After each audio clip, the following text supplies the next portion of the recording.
Hey guys, welcome back to another video. Thanks for tuning in. In this video, I'm gonna give you guys a breakdown of all the parts that I got for my bike. I'm pretty excited about this video because I actually don't know how much I spent. Throughout the years, I made a lot of modifications. Some are major and others are pretty minor. I'm going to go through Revzilla, which is the website where I got all my parts. And I'm gonna go through my purchase history and figure out the total cost that I've spent. Throughout the video over here, what I'm gonna do is I'm gonna give you guys the image of the part. And on this side, I'm going to give you guys the cost of that part. At the end of the video, I'm gonna give you a total cost of everything on my bike, okay? So here goes. First thing on the list that I got are the valve covers. Now, these are really important to get because the nineT bikes have boxer engines and they stick out on the sides of the bike. So if I were to drop my bike at all, the engines would be highly affected and damaged. So I figured that this was very important to get. So I ended up getting one from Machine Art Moto on Revzilla, and you can see the picture over here. Thankfully they came in pairs, so I paid $189 for both. Okay, so the next thing that I got were the bar and mirrors from Rizoma. Some people like to get one, but I ended up getting two. One of them cost $137, so since I got two, it comes out to $274. So in order to install those bar and mirrors, I had to get two different types of adapters. One is a bar and mirror adapter from Rizoma, and one of them is actually 2558. I got two of them, so it comes out to 5116. And the other adapter is called the Rizoma bar and adapter, and one of those is 1042. I got two of them, so it comes out to 2084. Now, if you were to look through my bike, you would see that I got rid of the tail light part that looks like a whale tail, and I installed a Rizoma Fender eliminator kit. That was quite expensive. I ended up paying $457 for that.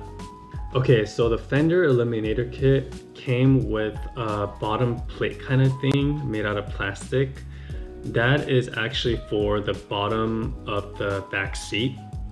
I don't think it came with holes, so I had to drill my own holes for the turn signals to stick out.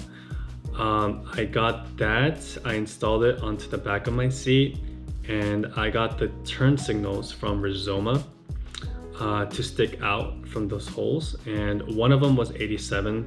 I obviously got two, so the total came out to let's see, 174. Okay, now this is actually one of the more expensive parts that I got for my bike.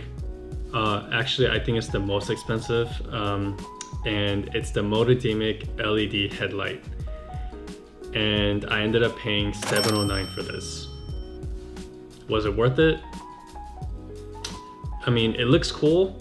It's LED. When you start it up, you can see the light move in a cool wave type of direction. But was it worth $709? That's another story. Now, if you guys were to see on the right side of my bike, I have a saddlebag. The reason why I got this was because I like to go to cafes and I carry my laptop with me and a few other things. Usually I would carry a backpack and put all my things in there, but after a long ride, my shoulders would start hurting. So in order to combat this, I thought getting saddlebags would be very efficient and it would be very helpful. And so that's the reason why I got them. And I got them from BMW. And this bag was actually quite expensive. I paid $387, and it didn't come with a bracket, which is very important because you need to install that to install the bag onto that. I had to pay that separately, and that bracket itself cost $111, and the total for both parts came out to $545 and 32 cents. And these parts actually add nothing to the bike. I just like the way it looked.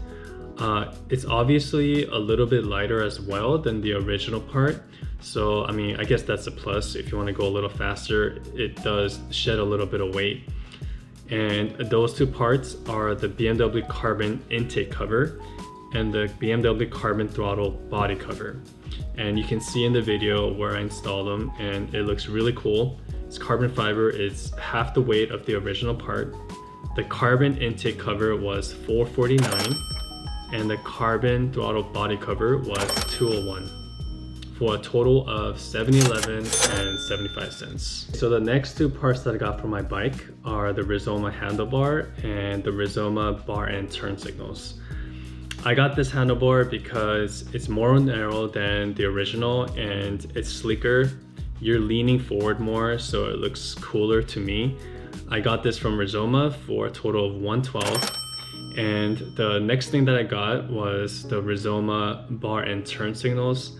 I got these because I just think it looks a lot better than having the turn signals on the forks. I just didn't like having the turn signals on the forks like that. I thought it just looked really cool to have it on the handlebars at the ends. So I got those bar and turn signals from Rizoma for $154. Adding those two up, I paid a total of $293 and 27 cents. Okay guys, so after figuring out all the calculations, adding up all the totals, it turns out that the grand total that I spent was $3,609.85. I'm actually kind of surprised. I didn't think I spent that much. It's a little bit high for me, more high than I expected, but I mean, it's BMW, so what can you expect, right? I do want to get a new exhaust, and I'll be getting that hopefully soon, or whenever I have enough money to spend it on. Thank you guys for tuning into this video. I'll see you guys in the next one. Peace.